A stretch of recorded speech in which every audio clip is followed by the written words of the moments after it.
नमस्कार बंधुरा आज के भेटकी माছের काटा चচ্चड़ी আমি যেভাবে করি তোমাদের একটু করে রেসিপিটা দেখাবো। তো ভেটকি মাছ আমার এখানে ভাজা হয়ে গেছে, আমি করব আলু বেগুন দিয়ে। আর সবাই ভেটকি মাছের কাটা চচ্চড়ি খাও নিজেদের প্রসেসে, একবার আমার এই প্রসেসে খেয়ে দেখতে পারো। তো ভেটকি মাছের কাঁটাগুলো মোটামুটি আমি এখানে নুন হলুদ মাখিয়ে রেখে দিয়েছিলাম একটু লেবুর রস দিয়ে আধ ঘন্টার মতো। এবার লেবুর রসটা দিয়েছিলাম এই কারণে যে মাছের একটা ব্যাড স্মেল থাকে, সেটা অনেক করে না, তো সেই কারণে লেবুর রস দিলে ভেটকি মাছের গন্ধটা আর থাকে না। এইবারে এখানে আমার কড়াতে ওই তেলেতেই আলু আর বেগুনটা ভেজে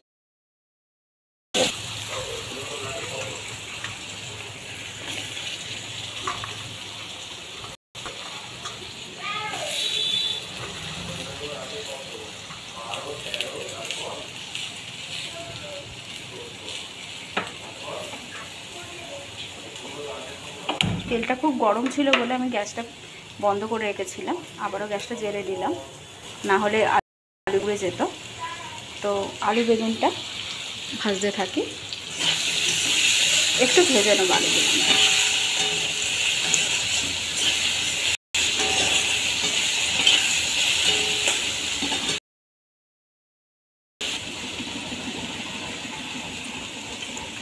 তো আলু বেগুনটা ভাজা হতে থাক, আমি কি বাটনা দিচ্ছি তোমাদের একটু দেখিয়ে দিই।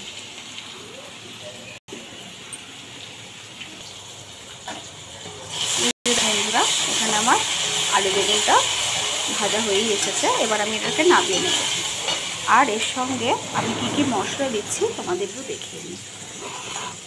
এখানে দিয়েছি আদা রসুন আর কাঁচা লঙ্কা বাটা, এখানে দিচ্ছি পেঁয়াজ, একটু টমেটোটাকে এরকম স্লাইস করে কেটে নিয়েছি, আর দেব জিরে গুঁড়ো,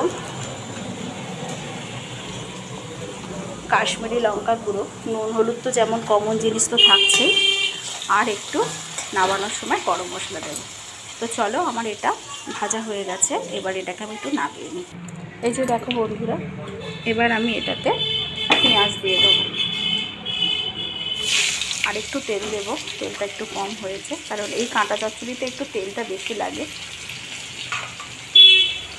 তো পেঁয়াজটা ভাজা হোক, এটা আমি একটু তেল দিয়ে দেবো।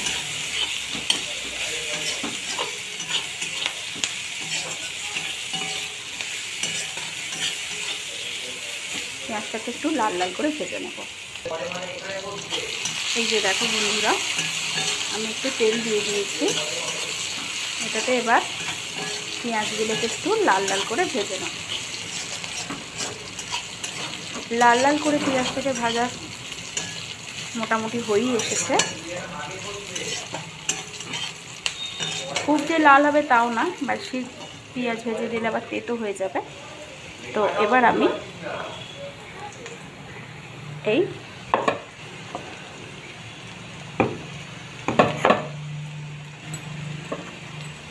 আদা রসুন কাঁচা লঙ্কা বাটাটা দিয়ে দেবো। অনেকে কাঁচা লঙ্কা ছেড়েও দিতে পারো, আমি আজকে বাটা দিচ্ছি। এটা একটু কষা হোক,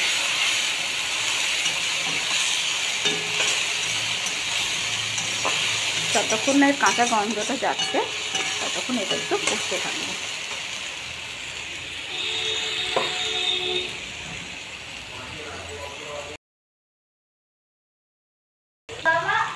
এই যে বন্ধুরা দেখো, এখানে আমার মোটামুটি ভাজাটা কমপ্লিট।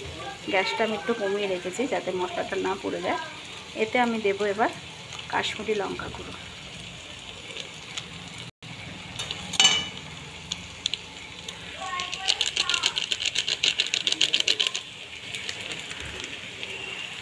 কাশ্মীরি লঙ্কা গুঁড়ো দেব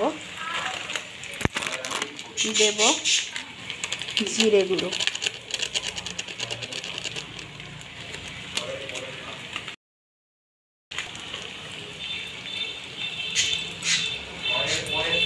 এবার এটাকে একটু ভেজে দেব। এটা আমি জল ব্যবহার করব না,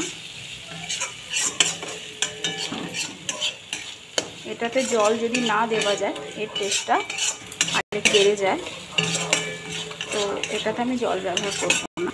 তো এটা একটু মশলাটা কষা হোক। দেখো বন্ধুরা, এতে আমি নুন, হলুদ আর অল্প একটু মিষ্টি দিয়েছি। তা নুন, হলুদ, লঙ্কা গুঁড়ো যে যার স্বাদের মতো দেবে, এটা দেখানোর কিছু নেই। তোমরা যেমন ঝাল খাও তোমরা সেরকম মতো ঝাল দেবে, নুন খাও তেমন নুন দেবে। তো সেই জন্য এই ভিডিওটা আমি তোমাদের শেয়ার করলাম না। এবার আমি কি করব, এখানে টমেটোটা দিয়ে দেবো। আমি একটু চিনি, তোমরা চিনি দিতেও পারো আবার স্কিপও করতে পারো। তো এটা একটু এবার ভাজা হোক টমেটোটা।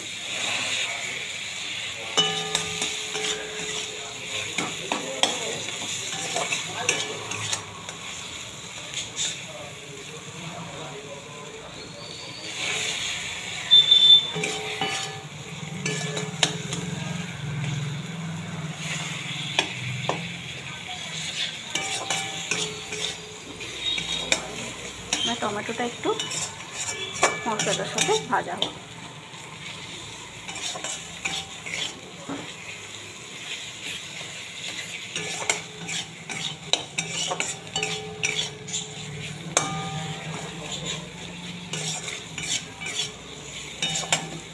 যে দেখো বন্ধুরা, ভাজা হয়ে গেছে।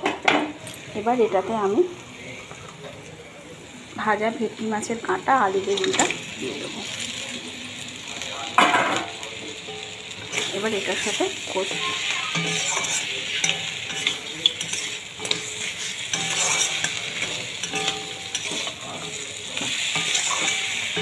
দেখো বন্ধুরা, কালারটা কত সুন্দর এসেছে।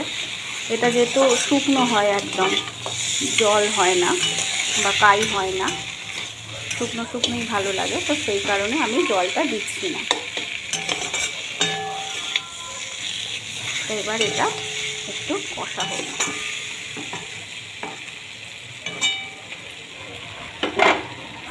চাপা দিয়ে কষি।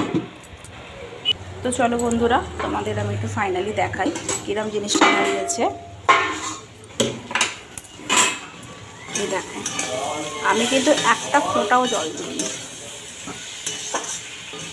সমস্ত মশলার যে জল থাকে, টমেটো, পেঁয়াজ বা কাঁটারও অল্প একটু জল বেরোয়, তাতে এটা পুরো সেদ্ধ হয়ে গেছে। এই দেখো, তোমাদের দেখিয়ে দিই।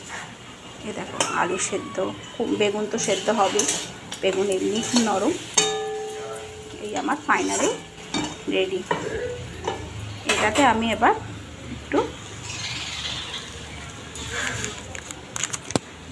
গরম মশলা দিয়ে নামাবো।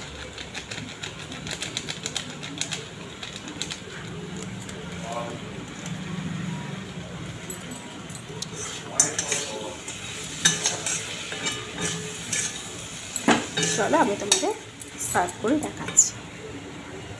এই যে দেখো বন্ধুরা, আমার এখানে ভেটকি মাছের কাঁটা চচ্চড়ি রেডি হয়ে গেছে সার্ভ করার জন্য। তো আমার ভিডিওটা তোমরা একবার দেখে বাড়িতে ট্রাই করে দেখতে পারো, খেতে ভালো হবে, এটুকুনি বলতে পারি। তো আমার ভিডিওটা যদি আজকে তোমাদের ভালো লেগে থাকে, রেসিপিটা, তাহলে আমার ইউটিউব চ্যানেল ব্লগ উইথ মৌমিতাকে একটা সাবস্ক্রাইব করে আমার পাশে থেকো, লাইক কমেন্ট করে। আবারও আসবো নতুন কোনো ভিডিওর সাথে। আজকের মতো বাই। সবাই সুস্থ থাকো, ভালো থাকো, নিজের খেয়াল রেখো, নিজের পরিবারের খেয়াল রেখো, আর আমার ভিডিওগুলো দেখতে থাকো। বাই।